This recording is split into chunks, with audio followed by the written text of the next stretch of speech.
Hello दोस्तों, welcome my YouTube channel. दोस्तों, आज जब सबके लेकर आए हैं यूपी ट्रिपल पेट के लिए मोस्ट इम्पॉर्टेंट प्रैक्टिस सेट। ठीक है, तो इससे पहले बहुत सारा प्रैक्टिस सेट करवाया जा चुका है। यदि आप सब नहीं देखें तो प्लेलिस्ट में जाकर सब वीडियो को ज़रूर देखें। और हाँ, पेट के लिए स्पेशल INM मतलब भारतीय राष्ट्रीय आंदोलन के महत्वपूर्ण क्वेश्चन करवाए गए हैं, उसके लिए भी प्लेलिस्ट बना है। ठीक है, तो 5 नंबर का आप सबसे पूछा जाएगा INM से क्वेश्चन, तो आप सब उसको ज़रूर देख लें। हाई नोट्स है, एकदम कंप्लीट किया गया है। अब इसमें और सेशन भी होगा। ठीक है, तो चलते हैं। पहला क्वेश्चन क्या है, कह रहा है कि निम्नलिखित में से एक वैदिक साहित्य में मोक्ष की चर्चा मिलती है। तो किसमें कौन सा वैदिक साहित्य है जिसमें मोक्ष की चर्चा मिलती है? ठीक है, तो इसमें देखिए ऋग्वेद, ब्राह्मण और परवर्ती संहिताएँ, आरण्यक, तो इनमें कोई नहीं है, तो आपका ऑप्शन हो जाएगा ए। क्योंकि जो वैदिक साहित्य है ना, उसका नाम उपनिषद, उपनिषदों में मोक्ष की चर्चा का मतलब जिक्र किया गया है। और उपनिषद की संख्या कितना है? 108 है। ठीक है, और एक उपनिषद आप सबको बता दे जहाँ से क्वेश्चन आपसे बार बार पूछता है। जैसे पूछता सत्यमेव जयते, तो सत्यमेव जयते किस उपनिषद से लिया गया है? तो आप बताएंगे मुंडकोपनिषद, उपनिषद से लिया गया। ठीक है, तो फिलहाल इसका आंसर कौन सा होगा? ई, क्योंकि मोक्ष की चर्चा कहाँ पर किया गया? उपनिषदों में किया गया है। ठीक है, क्वेश्चन नंबर 2, कह रहा कि श्वेतांबर परंपरा के अनुसार निम्नलिखित तीर्थंकरों में कौन महिला तीर्थंकर थी? ध्यान देना, श्वेतांबर की परंपरा के अनुसार माना गया। तो श्वेतांबर परंपरा के अनुसार कौन एक महिला तीर्थंकर थे? तो आप बताएंगे मल्लीनाथ। तो मल्लीनाथ एक क्या थी? महिला तीर्थंकर थी, ये श्वेतांबर का। जबकि दिगंबर के अनुसार ये सब मान्यता प्राप्त नहीं है। ठीक है, और आप सबको बता दें ये जो सुमितनाथ हैं, ठीक है, ये सुमितनाथ एक पुरुष थे, बाकी ये सब पुरुष ही थे, लेकिन श्वेतांबर ने इनको क्या माना है? स्त्री। सुमितनाथ किस नंबर के तीर्थंकर थे? 5वें नंबर के, 5th। ठीक है, और शांतिनाथ किस नंबर के थे? 16वें नंबर के। और जो एक थे नेमिनाथ का पूछा जाता है, तो नेमिनाथ किस नंबर के? 22वें थे। ठीक है, और नेमिनाथ का संबंध किससे था? कृष्ण से संबंधित था। ठीक है, और जो मलिननाथ हैं इसको श्वेतांबर ने क्या माना था? स्त्री तीर्थंकर। ठीक है, तो इसका आंसर क्या बन जाएगा? सी। आगे क्या है? नेक्स्ट क्वेश्चन नंबर है 3। क्वेश्चन नंबर 3 क्या है? कह रहा कि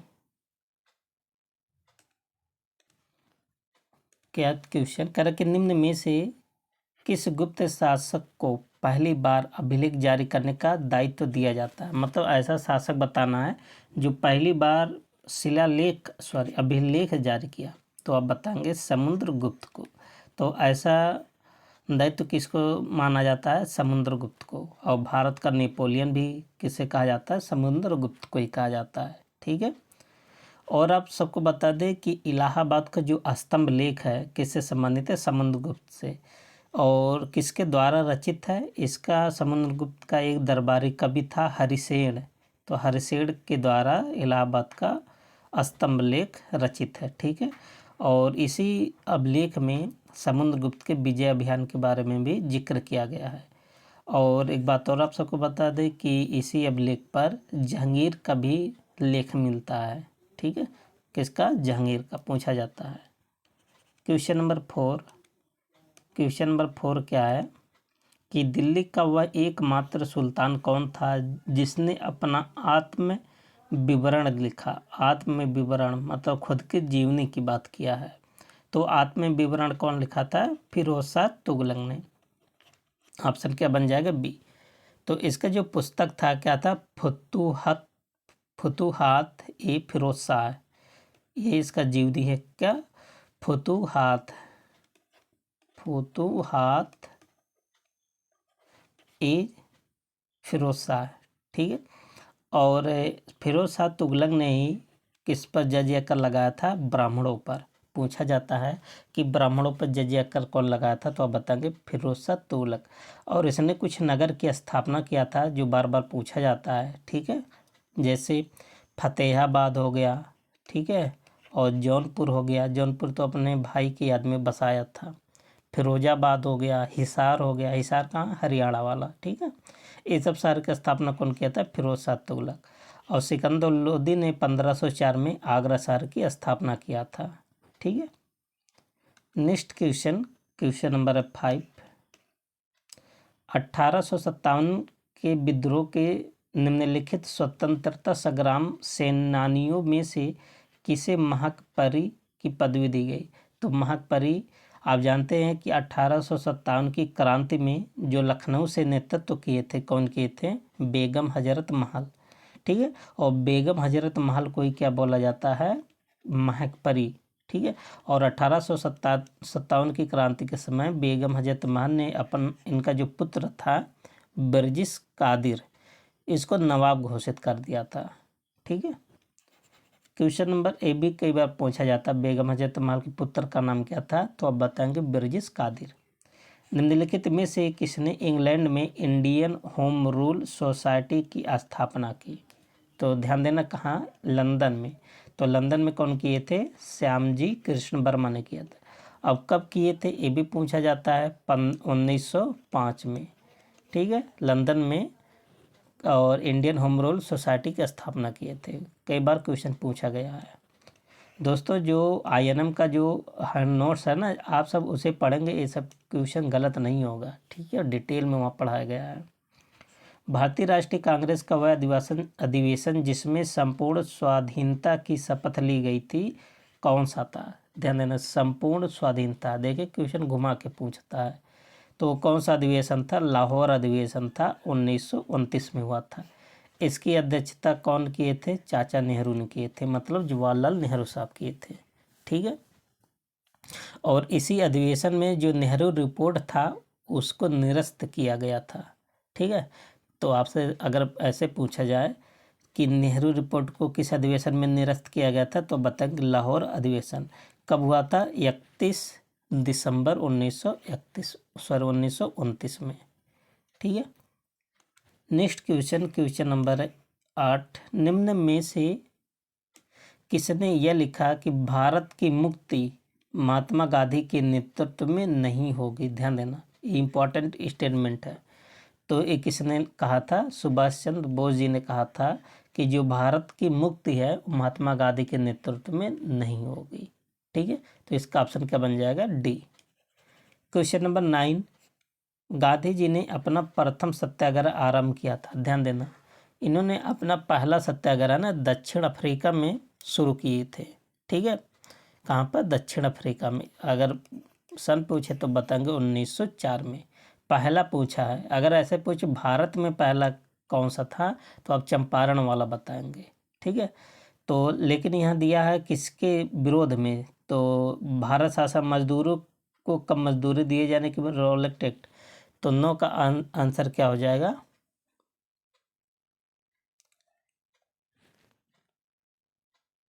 सी, ठीक है। मजदूरों को कम मजदूरी दिए जाने के विरोध में वहाँ शुरू किए थे, कहाँ पर, दक्षिण अफ्रीका में। भारत में पहला कौन सा था, 1917 वाला, चंपारण वाला, ठीक है, आप याद कर लीजिए। और 1917 जब महात्मा गांधी जी इसका अनशन किए थे, आंदोलन किए थे, तब ये सफल हुआ था। जब सफल हुआ था तो रविन्द्रनाथ टैगोर जी ने महात्मा गांधी जी को महात्मा की उपाधि दिए थे, ठीक है। और एक आंदोलन पूछता है 1918 का, अहमदाबाद मिल मजदूर आंदोलन कब हुआ था, 1918 में, ठीक है। Question number 10। क्वेश्चन नंबर 10 क्या है निम्नलिखित में से किसने कहा कि महात्मा गांधी क्षणिक भूत की भांति धूल उठाते हैं लेकिन अस्तर नहीं। तो ये भी स्टेटमेंट आप सब याद कर लीजिए। और पहले कानून मंत्री डॉक्टर भीमराव अंबेडकर जी ने ऐसा कहा था महात्मा गांधी जी को, ठीक है। और अगला क्वेश्चन, क्वेश्चन नंबर है 11, देखिए।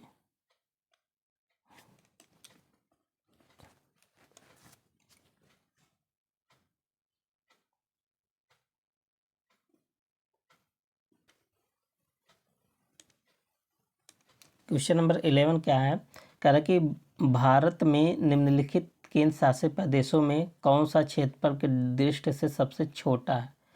तो कौन सा मतलब जो यूटी है सबसे छोटा है। ठीक है, तो सबसे पहले सबका एरिया आपको पता होनी चाहिए। तो दादरा और नगर हवेली इसका एरिया कितना है। इसका एरिया की अगर हम बात करें 491 किलोमीटर स्क्वायर। और चंडीगढ़ का एरिया कितना है, चंडीगढ़ का 114 किलोमीटर स्क्वायर चंडीगढ़ का। और दमन एवं द्वीप का कितना एरिया है, तो दमन द्वीप का 112 किलोमीटर स्क्वायर। और लक्षद्वीप का कितना है, 32 किलोमीटर स्क्वायर। ठीक है, तो इसमें सबसे छोटा कौन सा हो जाएगा, तो आप देख रहे हैं तो लक्षद्वीप का है, क्योंकि सबसे कम एरिया इसी का 32 का है, 32 किलोमीटर स्क्वायर है। अब जानते हैं कि वर्तमान समय में दादरा नगर हवेली और दमन द्वीप दोनों को मिला दिया गया, मर्ज कर दिया गया है। ठीक है, तो दोनों अब अलग अलग यूटी नहीं है, अब एक ही यूटी है, दोनों को जोड़ दिया गया है। ठीक है, तो 11 का ऑप्शन क्या बन जाएगा, सी बन जाएगा। ठीक है, question number next, question number 12 कह रहा कि भारत में मानसून की उत्पत्ति निम्नलिखित पवनों के द्वारा होती है। तो भारत में जो मानसून बनता है ना, किसके माध्यम से बनता है, तो ज़्यादा आप जानते हैं भारत में तो दक्षिण पश्चिम मानसून के माध्यम से वर्षा होती है। ठीक है, और सबसे पहले मानसून अगर आप देखेंगे तो ऐसे जब इंडिया ना, ये अलग केरल वाला तट है जिसको बोलते हैं मालाबार तट। ठीक है, तो सबसे पहले मानसून यहीं से टकराता है, कहाँ से, केरल राज्य से। ठीक है, question number next, question number है 13, ग्लोब पर दो स्थानों के बीच की न्यूनतम दूरी कितनी होती है। मतलब ग्लोब पर दो स्थानों की न्यूनतम दूरी पूछा है, तो दूरी होती है कब, प्रधान देशांतर पर सबसे कम दूरी होती है। तो इसका ऑप्शन क्या बन जाएगा, 13 का ऑप्शन सी बन जाएगा। और आप जानते हैं कि अंतर्राष्ट्रीय तिथि रेखा कितना डिग्री होता है, 180 डिग्री देशांतर होता है। ये कई बार क्वेश्चन पूछा जाता है। ठीक है, क्वेश्चन नंबर 14, नेलांग घाटी किस राज्य में स्थित है। नेलांग घाटी कहाँ पर है, उत्तराखंड राज्य में है। ठीक है, अब जानते हैं उत्तराखंड किससे अलग हुआ है, उत्तर प्रदेश से। ठीक है, और 15 नवंबर सन 2000 को उत्तर प्रदेश से अलग हो गया, पहाड़ी जिलों के काट करके बना दिया गया क्या, उत्तराखंड। अगला क्वेश्चन, क्वेश्चन नंबर है 15, कह रहा कि मेघालय का पठार भाग है। तो मेघालय का जो पठारी भाग है किसका हिस्सा है, तो प्रायद्वीपीय खंड का। ठीक है, तो प्रायद्वीपीय खंड का हिस्सा है मेघालय का पठार। क्वेश्चन नंबर 16, क्वेश्चन नंबर 16 क्या कि भारत में संविधान के अधीन केवल भारत के नागरिक को ही ये अधिकार प्राप्त है। मतलब आप जानते हैं कि भारत के संविधान में भारतीय जो नागरिक है उनको स्पेशल वरीयता दी गई है ना। तो जैसे देखिए, धर्म हो गया, जाति, लिंग या जन्म या इनमें से किसी के आधार पर विभेद के परिच्छेद का अधिकार। मतलब आप सबको पूरे भारत में कहीं भी आ जा सकते हैं, घूम सकते हैं ना। आपसे किसी भी प्रकार का धर्म हो, जाति हो, लिंग हो, स्थान हो, कोई भेदभाव नहीं करेगा। ठीक है, अगर ये आपसे से पूछा जाए ये बात कहाँ पर किया गया, तो आर्टिकल 15 क्लॉज 1 में कहा गया है। ठीक है, और समता का अधिकार आर्टिकल 14 से 18 तक है। ठीक है, समता का अधिकार। और आप सबको बता दें कि ऐसे आर्टिकल जो केवल भारतीय को मिले हैं, तो कौन कौन सा है, 15 है, 16 है और 19 है, 19 के बाद 29, 29 के बाद 30। ये इतने सारे आर्टिकल केवल भारतीयों को मिला गया है। ठीक है, मतलब विदेशियों को ये आर्टिकल नहीं दिया गया है। तो 15 में आप सबको बता दिए क्या क्या है, 16, 19, 29, 30 याद कर लीजिए, पूछा जा सकता है कि कौन कौन सा आर्टिकल केवल भारतीयों को दिया गया है। भारत में निम्नलिखित में से किसके अंतर्गत पंचायती राज प्रणाली व्यवस्था की गई है। तो जो पंचायती राज व्यवस्था है ना, किसके अंतर्गत किए गए हैं, राज्य के नीति निर्देशक तत्व या कह सकते हैं सिद्धांत के अंतर्गत। एक आर्टिकल है, आर्टिकल नंबर 40। इसी में बताया गया है कि राज्य सरकार किसकी स्थापना करेंगी, पंचायतों की स्थापना करेंगी। ठीक है। और कितने से आता है, 36 से 51 तक आता है। और आर्टिकल 51 में क्या बोला गया, अंतर्राष्ट्रीय शांति व्यवस्था की बात किया गया है, ठीक है। अगला क्वेश्चन क्या है, क्वेश्चन नंबर है 18। कह रहे कि बम्बई प्रांत को गुजरात एवं महाराष्ट्र में विभाजित किया गया। मतलब जो बम्बई प्रांत है पहले गुजरात, मतलब गुजरात का ही बड़ा क्षेत्र था, ठीक है। फिर इसको बांट दिया गया, अलग कर दिया गया। तो कब ये हुआ था, 1 मई 1960 को, 1960 में ये बांटा गया। तो इसमें देखिए कहीं 1960 नहीं है, तो 18 का ऑप्शन क्या बन जाएगा, ई बन जाएगा, ठीक है। आगे क्या है, क्वेश्चन नंबर 19। भारत के सर्वोच्च न्यायालय में संविधान के आधारभूत ढांचे के सिद्धांत को स्पष्ट किया। तो किस विवाद के माध्यम से स्पष्ट हुआ था, तो केशवानंद भारतीवाद। कब यह आया था, 1973 में, ठीक है। बहुत इंपॉर्टेंट क्वेश्चन है, तो ऑप्शन क्या बन जाएगा, डी। क्वेश्चन नंबर 20 कह रहा कि जिला स्तर पर जिला योजना के समायोजन का दायित्व 74वें संविधान संशोधन के अंतर्गत दिया गया। तो किसको दिया गया है, ठीक है। तो आप कहेंगे जिला नियोजन समिति को दिया गया है, ठीक है। आप जानते हैं 74वें संविधान संशोधन के माध्यम द्वारा नगर पालिका को संवैधानिक दर्जा दिया गया। कब से लागू हुआ था ये, 1 जून 1993 को लागू हुआ था, ठीक है। आगे क्या है, क्वेश्चन नंबर 21 ज्योग्राफी से है। कह रहा कि मिट्टी के घड़े, सॉरी ज्योग्राफी नहीं, साइंस से है। मिट्टी के घड़े में निम्न में से किस क्रिया के कारण जल ठंडा रहता। आप जानते हैं कि अगर आप मिट्टी के घड़े में पानी भर कर रख देंगे ना, तो ज़्यादा देर तक ठंडा रहता है, ठीक है। तो क्या रीज़न है ऐसा ठंडा होने का, यही पूछा है। तो आप बताएंगे वाष्पीकरण, वाष्पीकरण के माध्यम से ऐसा होता है, ठीक है। और क्वेश्चन नंबर है 22। क्वेश्चन नंबर 22 कह रहा कि हाइड्रोजन बम निम्न में से किस सिद्धांत पर काम करता है। तो आप जानते हैं कि जो सूर्य हो गया, तारा हो गया ना, इन सब में कौन सा प्रोसेस होता है, नाभिकीय संलयन की प्रक्रिया होता है। इसमें हाइड्रोजन जुड़ जुड़ के क्या बना लेता है, हीलियम, ठीक है। और इसके लिए ज़्यादा टेम्परेचर, ज़्यादा प्रेशर की ज़रूरत पड़ती है। लेकिन हाइड्रोजन बम पूछा, इसमें क्या होता है, तो इसमें भी अनियंत्रित संलयन की प्रक्रिया होती है, अनियंत्रित। तो आप जान लीजिए, एक होता परमाणु बम, एटॉमिक। तो जो कौन इसमें ज़्यादा पावरफुल होगा, हाइड्रोजन बम पावरफुल होगा कि एटॉमिक बम। आप सब देखे हैं कि एटॉमिक बम हिरोशिमा और नागासाकी पर अमेरिका ने फेंका था ना, तो उस एटॉमिक बम का प्रभाव तो सब लोग ने देखे थे। लेकिन इससे 1000 गुना ज़्यादा पावरफुल है, 1000 गुना हाइड्रोजन बम। अभी आप जान लीजिए हाइड्रोजन बम कहीं पर नहीं गिराया गया है, अगर एक गिर जाएगा ना, तो हिरोशिमा नागासाकी वाला घटना आप सब देख ही रहे कितना खतरनाक था। तो उससे 1000 गुना खतरनाक हाइड्रोजन बम का होगा। एक के इस पर आधारित है अनियंत्रित संलयन। इसमें भी संलयन प्रक्रिया थी, लेकिन अनियंत्रित होती है, इसको कोई रोक नहीं सकता, ठीक है।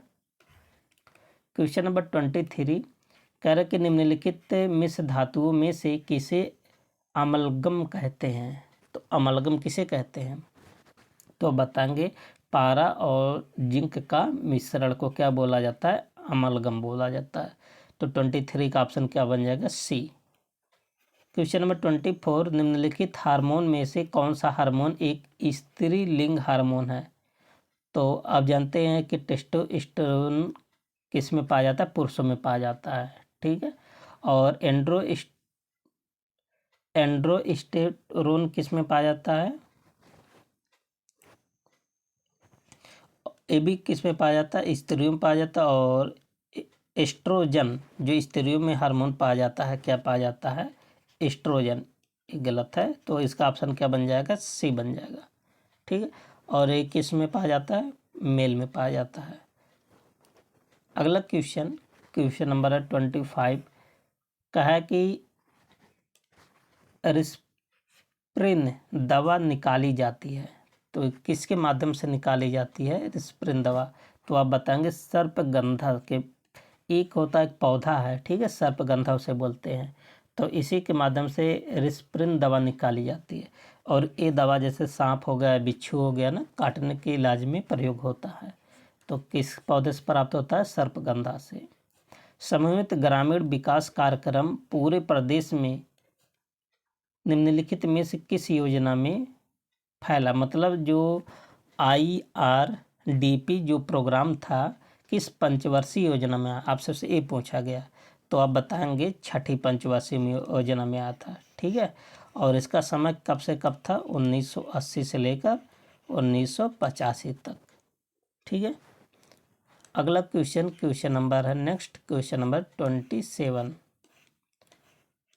27 क्या है? कह रहा है कि भारत में गरीबी को परिभाषित किया गया है। तो भारत में गरीबी को किस प्रकार से परिभाषित किया गया? तो ऊर्जा के माध्यम से। ठीक है, कैलोरी अंतर्ग्रहण के आधार पर भारत में गरीबी रेखा को परिभाषित किया गया। तो इसका ऑप्शन क्या बन जाएगा? बी।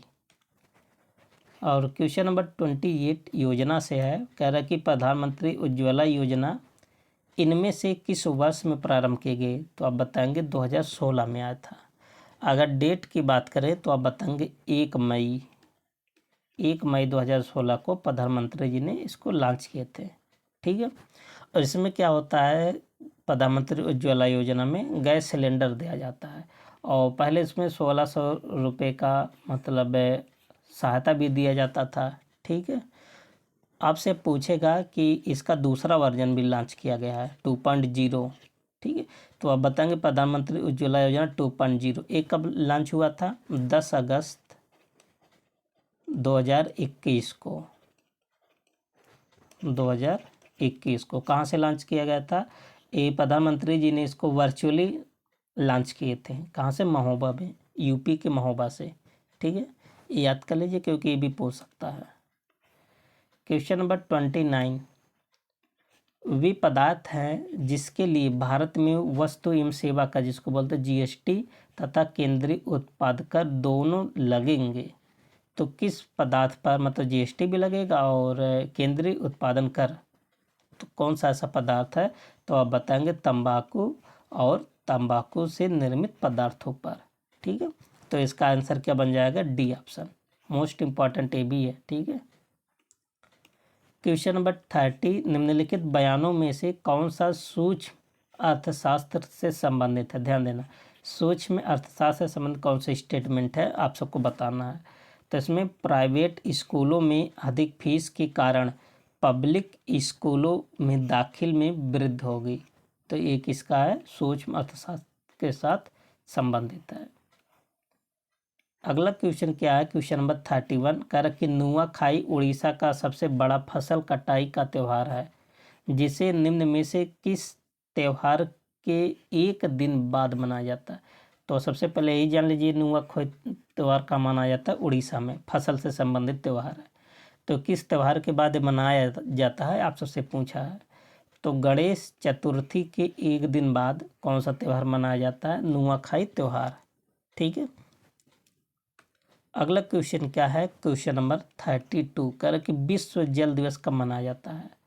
तो विश्व जल दिवस कब मनाया जाता है? 22 मार्च को मनाया जाता है। ऑप्शन क्या बन जाएगा? ऑप्शन बी बन जाएगा। और इसको संयुक्त राष्ट्र संघ ने पहली बार कब शुरू किया था? और 22 मार्च 1993 को। ठीक है, 1993 में पहली बार ये मनाया गया। क्वेश्चन नंबर 33 क्या है? किसी भी एशियाई खेल में स्वर्ण पदक जीतने वाली पहली भारतीय महिला एथलीट कौन थी? ध्यान देना, कौन सा खेल है? एशियाई खेल। तो आप बताएंगे कमलजीत संधू, ये पहली महिला थी। ठीक है, और कितने मीटर की दौड़ में जीती थी? 400 मीटर की दौड़ को इन्होंने केवल कुछ ही सेकंड में तय कर लिया। कुछ ही सेकंड मतलब अगर समय पूछे तो आप बताएंगे 57.3 सेकंड में। देखिए 400 मीटर की दौड़ को 57.3 सेकंड में दौड़कर इन्होंने गोल्ड मेडल जीता था। कौन सा मेडल पाया था? स्वर्ण पदक। और इनको पद्मश्री से भी सम्मानित किया गया है। ध्यान देना, पद्मश्री पुरस्कार। अगला क्वेश्चन, अच्छा पूछा जाए कहाँ से, किस राज्य से संबंधित हुआ? तो हम बताएंगे पंजाब से। ठीक है, क्वेश्चन नंबर 34, खेलो इंडिया यूथ गेम्स का मुख्यालय कहाँ पर है? तो इसका मुख्यालय कहाँ है? नई दिल्ली में। इसको शुरू कब किया गया था? 2017 में। ठीक है। अगला क्वेश्चन क्या है? क्वेश्चन नंबर है 35। कह रहे कि निम्नलिखित कथनों में से कौन सा कथन सही नहीं है? सही नहीं मतलब गलत है। ठीक है। तो लोकसभा प्रथम सदन कहा जाता है, क्या बात सही है? और वो जो राज्यसभा होता है उच्च सदन होता है। लोकसभा एक अस्थायी सदन होता है और राज्यसभा एक अस्थायी सदन होता है। तो गलत पूछा है। तो यहाँ पर देखिए लोकसभा को प्रथम सदन बोला जाता है, बिल्कुल बात सही है। ठीक है। और लोकसभा को क्या बोला जाता है? इसको अस्थायी सदन बोला जाता है, मतलब लोकसभा को भंग नहीं किया जा सकता। और इसको प्रथम सदन भी बोला जाता है, इसी को निम्न सदन भी बोला जाता है। ठीक है। और राष्ट्रपति प्रधानमंत्री की अनुमति से लोकसभा को भंग कर सकती हैं। ठीक है। इसलिए इसको क्या बोला जाता है? अस्थाई, सॉरी अस्थाई नहीं, अस्थाई, क्योंकि अस्थाई तो राज्यसभा का होगा। और राज्यसभा के बारे में देख लीजिए, राज्यसभा कैसा सदन होता है? उच्च सदन होता है। ठीक है। और एक ऐसा सदन होता है अस्थाई सदन होता है, इसको भंग नहीं किया जा सकता। और जो राज्यसभा के सदस्य होते हैं 1/3 सदस्य प्रत्येक 2 वर्ष पर क्या होते हैं? सेवानिवृत्त होते हैं, मतलब रिटायर हो जाते हैं। ध्यान देना, प्रत्येक 2 वर्ष पर होते हैं। और राज्यसभा का कार्यकाल कितने वर्ष के लिए होता है? सदस्यों का कार्यकाल 6 वर्ष का। और राज्यसभा एक अस्थायी सदन है। तो यहाँ पर जितने बात लिखा सब सही लिखा, तो गलत कौन सा इसमें से कोई नहीं, मतलब सब सही लिखा है।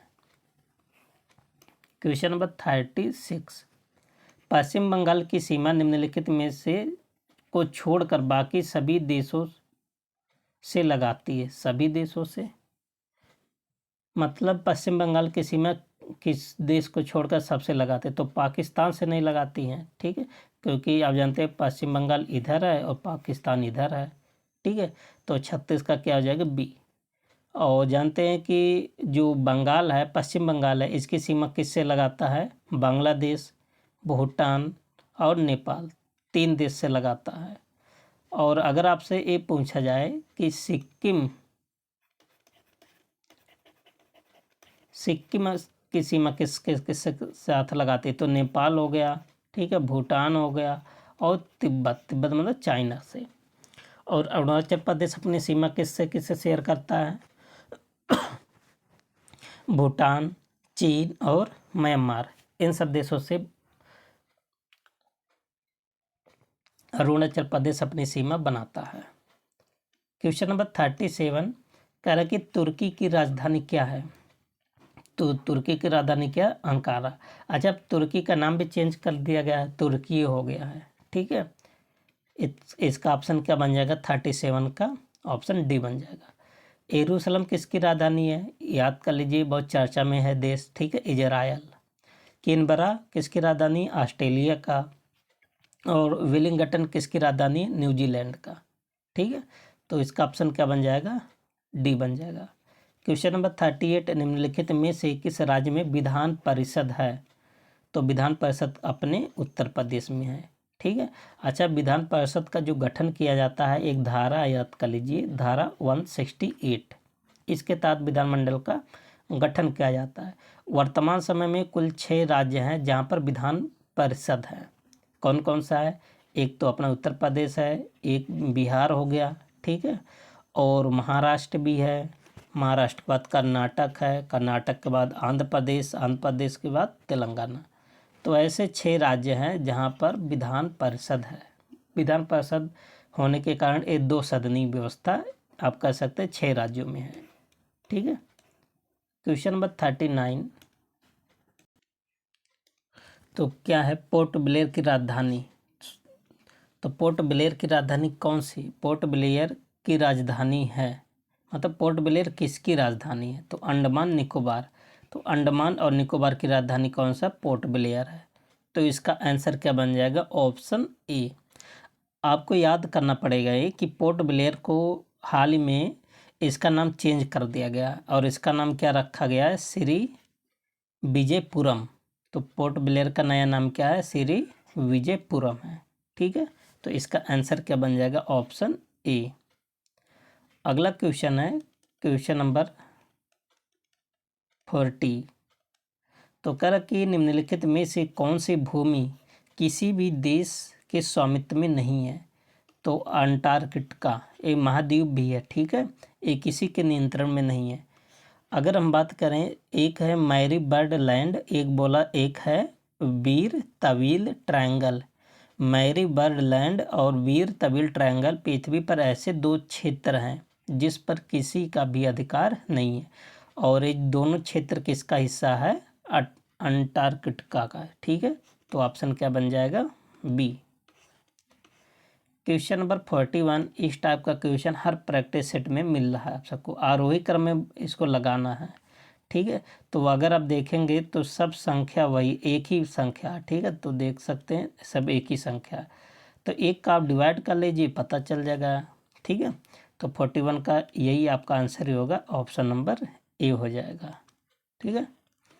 Question number 42। कर के निम्नलिखित में को हल कीजिए। अगर आप देख रहे हैं तो यहाँ भी 625, यहाँ भी, तो दोनों का बेस सेम होता है। जब बेस सेम होता है तो मल्टीप्लाई में पावर क्या हो जाता है? जुड़ जाता है। तो 0.17 में 0.08 जोड़ेंगे क्या आएगा? तो आ जाएगा 625 की पावर 0.25, ठीक है। और 0.25 का वैल्यू कितना होता है? 1/4 होता है। तो 625 का 2 बार वर्गमूल लेंगे, तो 625 का 1 बार वर्गमूल लेंगे आएगा 25, फिर 25 का वर्गमूल लेंगे कितना आएगा? 5। तो इसका आंसर क्या बन जाएगा? Option A. 42 का ऑप्शन ए सही हो जाएगा, ठीक है। Question number 43। कर कि 18 कटहलों का माध्य इतना है, यदि समान भार के 2 और कटहल इसमें शामिल कर दिए जाएं तो माध्य भार 20 ग्राम कम हो जाता है। देखिए यहाँ केजी में दिया है, यहाँ किस में दिया है? ग्राम में दिया है, ध्यान देना। बाद में शामिल किए गए प्रत्येक कटहल का भार ज्ञात कीजिए, ठीक है।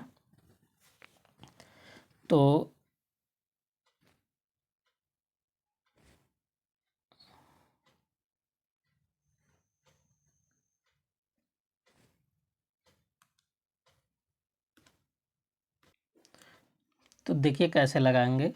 तो सबसे पहले 18 कटहलों का कुल भार निकाल लीजिए, ठीक है। तो 18 गुणे क्या करेंगे? 7.2 करेंगे, ठीक है।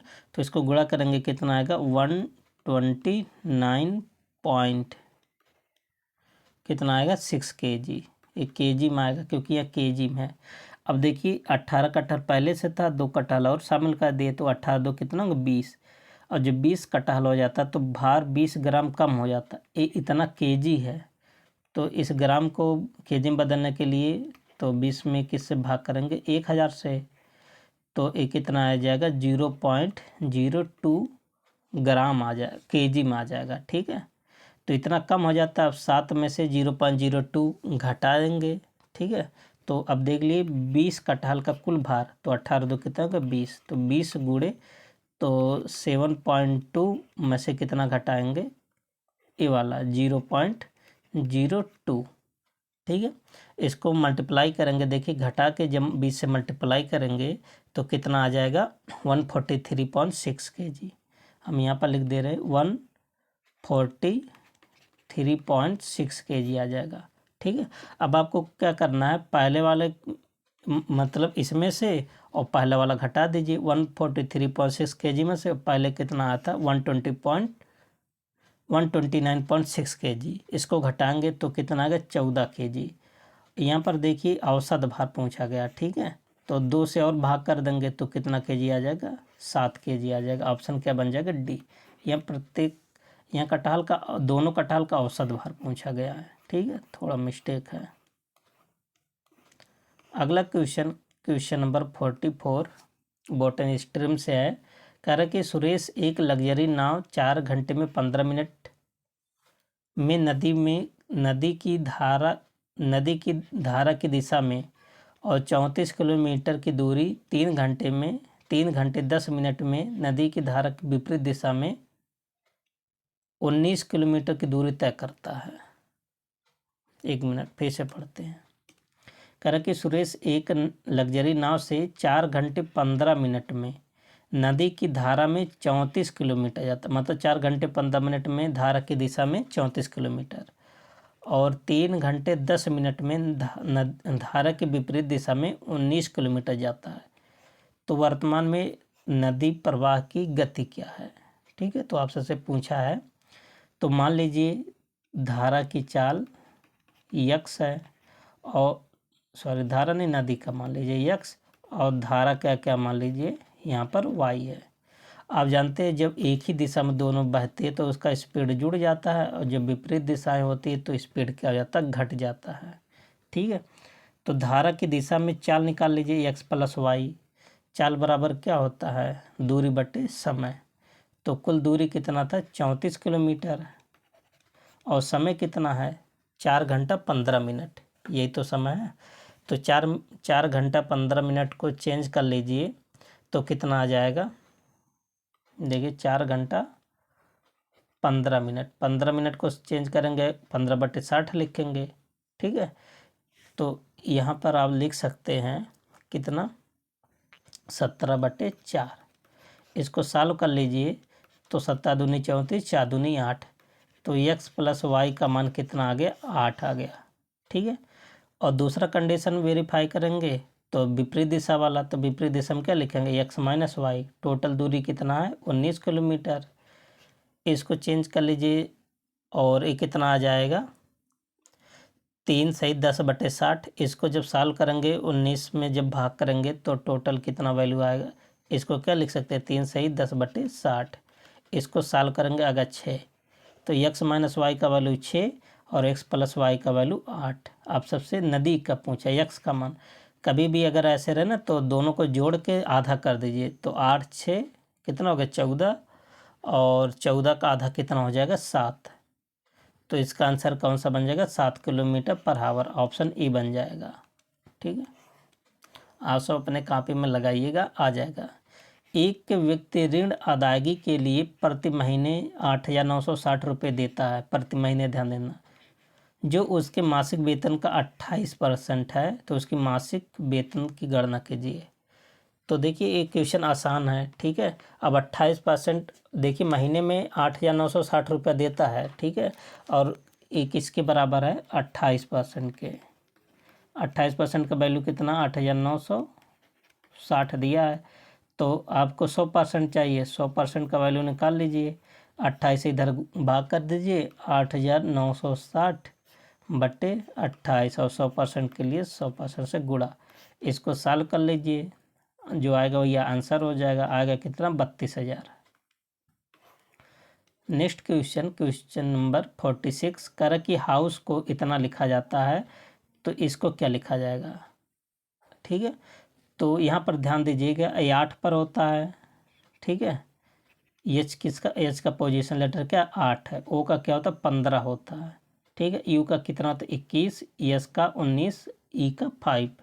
ठीक है, तो इसमें क्या किया गया है, देखिए 8 में 2 जोड़ दिया गया 10, और 15 में 2 घटा दिए 13, फिर 21 में 2 जोड़ दिया गया 23, फिर 19 में 2 घटा दिया 17। मतलब इसमें क्या किया गया है, +2 -2 +2 -2 +2, यही वाला कॉन्सेप्ट यूज हुआ है। तो यही वाला कॉन्सेप्ट आप इसमें भी यूज कर लीजिएगा। ठीक है, तो 46 का क्या आंसर बन जाएगा, सी। ठीक है, वैसे भी एक अगर पहला अंक देखेंगे सी वाला, अगर वैसे ही चेक कर लीजिए, 1 मिनट। तो देखिए ये 18 है, तो +2 करेंगे, 18 20, तो 20 से शुरू होगा, तो ना तो बी होगा ना तो सी होगा। और लास्ट वाला चेक कर लीजिए। ठीक है, और देखिए +2 -2 +2 -2 +2 -2 +2 -2, तो 5 में से 2 जाएगा, कितना बचेगा, 3 बचेगा। तो इसी आपका आंसर ही हो जाएगा। ठीक है, क्वेश्चन नंबर 47, कह रहा कि दिए गए 4 अक्षर समूहों में से 3 किसी तरह से संगत है, संगत मतलब एक जैसा है, और एक उसमें से असंगत है। तो असंगत अक्षर समूह की पहचान कीजिए। ठीक है, तो असंगत की पहचान बताना है। तो अगर आप देखेंगे तो 18 2 20, 18 में से 2 जाएगा 16। ठीक है, और 16 में से 4 जाएगा 12, मतलब -2 और -4 किया गया है। यहाँ देखते हैं, और 23 में से 2 जाएगा 21, 21 में से 4 जाएगा 17, -2 -4, 17 में से 2 जाएगा 15, 15 में से 4 जाएगा 11। ठीक है, यहाँ भी -2 और -4, और 13 में से 2 जाएगा -2 जाएगा, 13 में से -2 जाएगा 11, और 11 में से और कितना घटाएंगे 5, 6 5 11, -5, या -2 -5 किया गया, इसीलिए कौन सा ऑप्शन सही होगा, ए। क्वेश्चन नंबर 48 कह रहा कि 28 फरवरी 2019 को शनिवार है, तो 4 अक्टूबर 2019 को कौन सा दिन होगा। तो आप सब निकालेंगे तो इसका आंसर क्या निकल कर आएगा, शुक्रवार होगा। तो शुक्रवार यहाँ पर दिया नहीं गया, तो ऑप्शन क्या बन जाएगा, ई।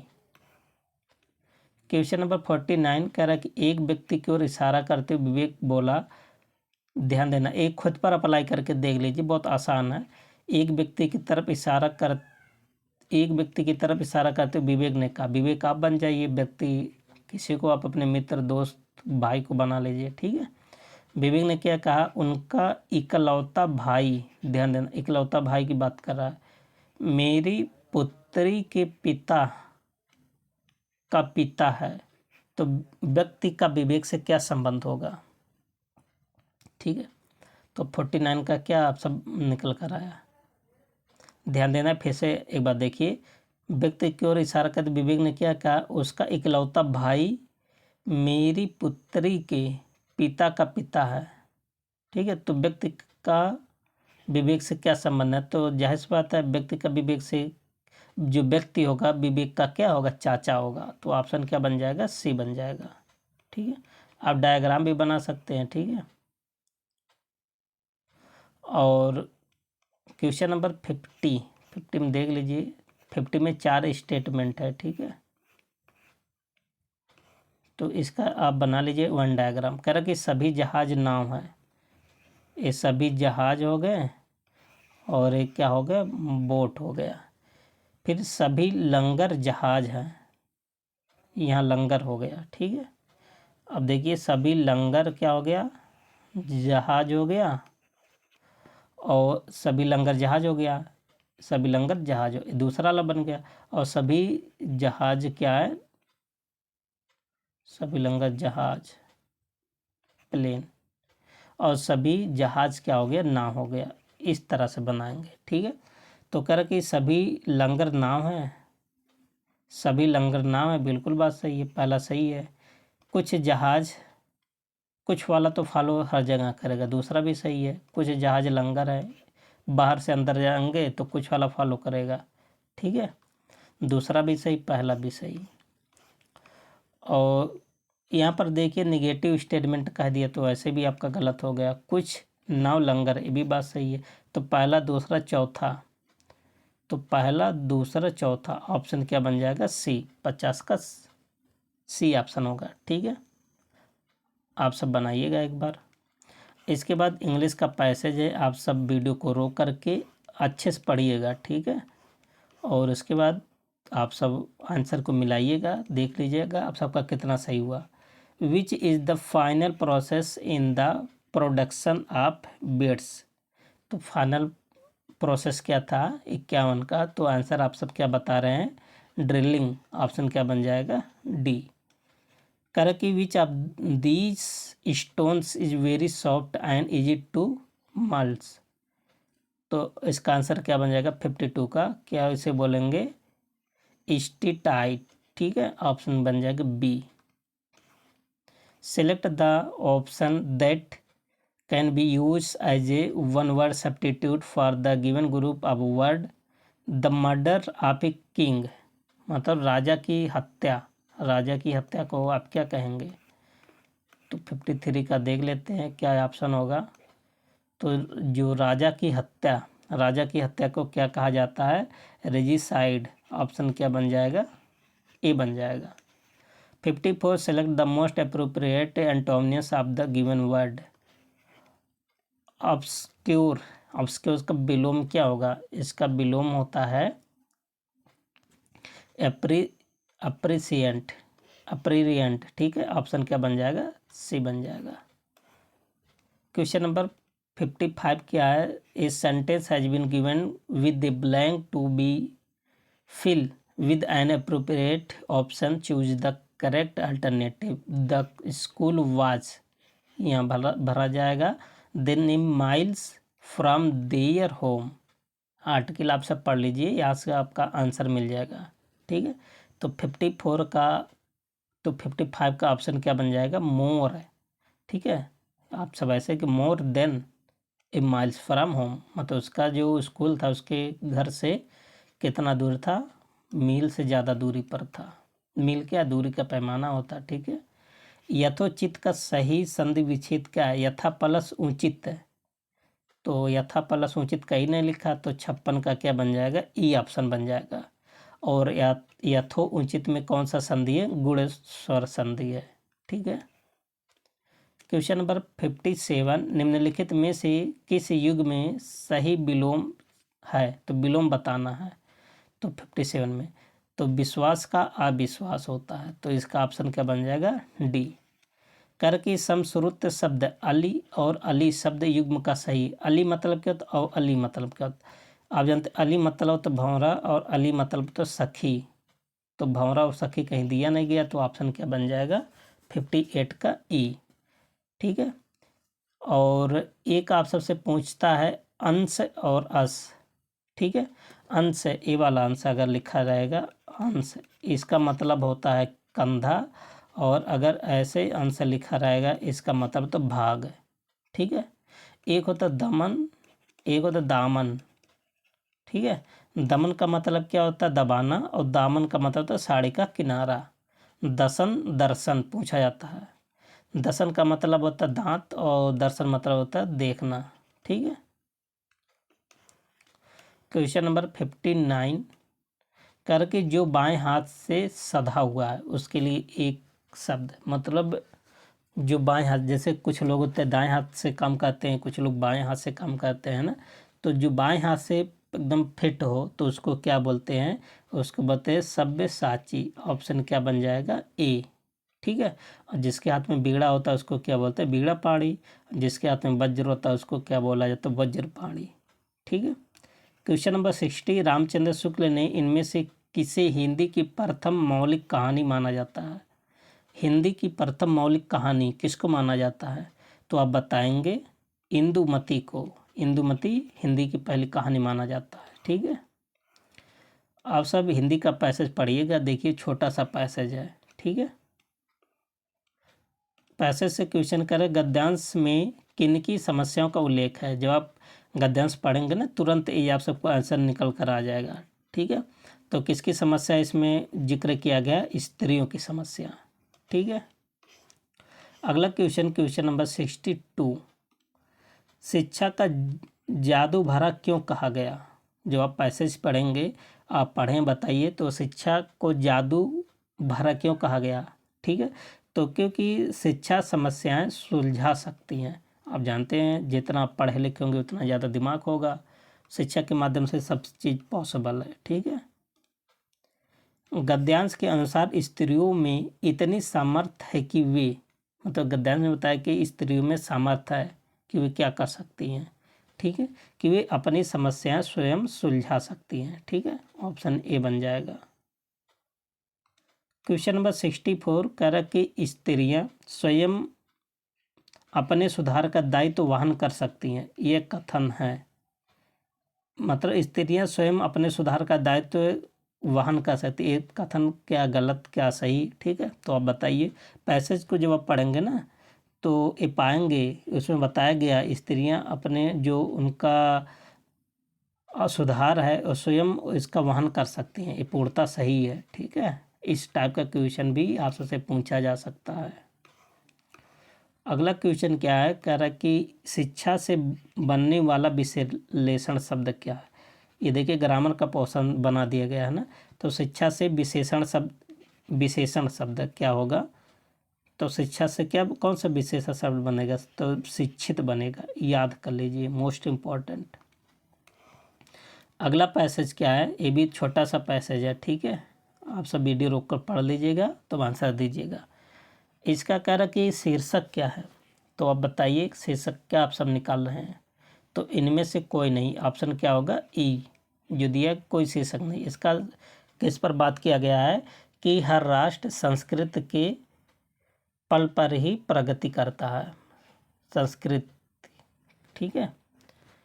67 राष्ट्र किस के बल पर प्रगति करते हैं, ये तो तुरंत आंसर आप सबका आना चाहिए, कला के बल पर, ठीक है। क्वेश्चन नंबर 68, गद्यांश में किस शब्द का प्रयोग नहीं किया गया, इतने सारे शब्द हैं तो किसका प्रयोग नहीं हुआ है, आप सब ध्यान से पढ़ेंगे तो ऐसा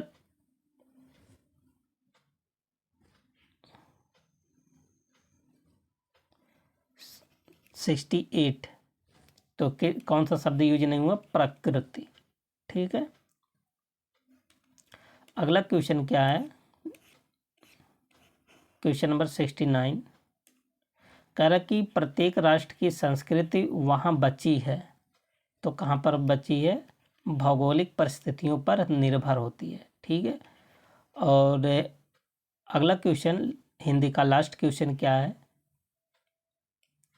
कह रहा कि सभ्यता और संस्कृति में क्या चीज़ है, तो सभ्यता और संस्कृति में कैसा संबंध है, घनिष्ठ संबंध होते हुए भी क्या है, अंतर है, ठीक है, ऑप्शन डी। तो दोस्तों इसके बाद अब करंट अफेयर देखेंगे 10 क्वेश्चन, तो यहाँ से करंट अफेयर देखेंगे, ठीक है। निम्नलिखित में से किस राज्य ने 23 अप्रैल को खोज जोम दिवस मनाया, तो 23 अप्रैल को त्यौहार मनाया जाता है, तो कौन सा राज्य ये त्यौहार मनाया है, तो आप बताएंगे मणिपुर ने मनाया है, ठीक है। और क्यों मनाया जाता है, वीरता और बलिदान के लिए मणिपुर में मनाया जाता है। क्वेश्चन नंबर 92, निम्नलिखित में से कहाँ पर भारत का पहला क्वांटम कंप्यूटिंग विलेज स्थापित किया, मोस्ट इम्पॉर्टेंट है, क्वांटम कंप्यूटिंग विलेज की बात कर रहा है, तो क्वांटम कंप्यूटिंग विलेज कहाँ पर स्थापित किया गया है, और 92 का ऑप्शन क्या बन जाएगा, अमरावती, आंध्र प्रदेश का अमरावती में। 93, निम्नलिखित में से किस राज्य में गरिया और बोरान उत्सव 2025 मनाया गया, तो ये कहाँ मनाया जाता है, असम राज्य में मनाया जाता है।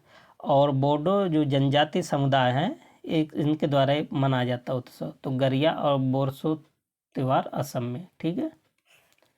94 क्या है, क्वेश्चन नंबर 94 कह रहा कि निम्नलिखित में से किसी प्रतिष्ठित और विजडन क्रिकेटर्स और एआई नहीं है, ठीक है। तो अल मनक 2025 संस्करण में दुनिया के अग्रणी पुरुष क्रिकेटरों के रूप में सम्मानित किया गया, जो 2024 में उनके असाधारण प्रदर्शन को दर्शाता है, तो ये अवार्ड किसको मिला है, ठीक है, अवार्ड नहीं है, मतलब इसे किसके माध्यम से अवार्ड ही है, सम्मानित किया गया, ठीक है। इम्पोर्टेंट क्वेश्चन है, जसप्रीत बुमराह को दिया गया है, ठीक है। क्वेश्चन नंबर 95 कह रहा कि निम्नलिखित में से किसी 3 मई 2025 को प्रभावी 1 वर्ष की अवधि के लिए आरबीआई के डिप्टी गवर्नर के रूप में किसको नियुक्त किया गया, ध्यान देना डिप्टी गवर्नर की बात कर रहा है आरबीआई का, तो किसको बनाया गया, एम राजेश्वर राव को। और आरबीआई के गवर्नर साहब कौन हैं, तो आप बताएंगे संजय मल्होत्रा, ठीक है, लेकिन ये डिप्टी गवर्नर बने हैं, ठीक है। क्वेश्चन नंबर 96, निम्नलिखित में से किसे the chief minister and spy नामक पुस्तक लिखी, तो ये पुस्तक किसकी है, तो आप बताएंगे अमरजीत सिंह दुलत का है। क्वेश्चन नंबर 97, हाल ही में INIOCHOS नामक बहुपक्षीय अभ्यास का आयोजन कहाँ किया गया है, तो कहाँ पर किया गया है, तो आप बताएंगे ग्रीस में किया गया है, ठीक है। अगला क्वेश्चन नंबर 98, हाल ही में 37वां कथक महोत्सव 2025 का आयोजन कहाँ पर किया गया, नई दिल्ली में, इम्पॉर्टेंट है, उत्तर प्रदेश का शास्त्रीय नृत्य है, आप सबसे पूछ सकता है। हाल ही में किसी ने बच्चों के लिए विशेष ग्रीष्मकालीन अवकाश कैलेंडर माई भारत लॉन्च किया, मतलब बच्चों के लिए लॉन्च किया है, तो किसने लॉन्च किया है, नरेंद्र मोदी जी ने। ऑप्शन क्या बन जाएगा? बी। आप सबसे ही पूछ सकता है कि माई भारत किससे संबंधित है, तो ग्रीष्मकालीन अवकाश से संबंधित है। अगला क्वेश्चन नंबर 100। कर की अप्रैल माह में भारत और किस देश के बीच अभ्यास टाइगर ट्रम्प आयोजित किया गया? तो टाइगर ट्रम्प किसके बीच होता है? तो आप देखिए, ट्रम्प तो सबको याद होगा, है ना। ट्रम्प आजकल बहुत ज़्यादा चर्चा में है। तो भारत और अमेरिका के बीच होता है। ठीक है। तो दोस्तों, आप सबको सेशन कैसा लगा? आप सब अपनी राय को कमेंट बॉक्स में ज़रूर बताएं। ठीक है। मिलते हैं नेक्स्ट वीडियो में, तब तक के लिए best of luck. Thank you and take care.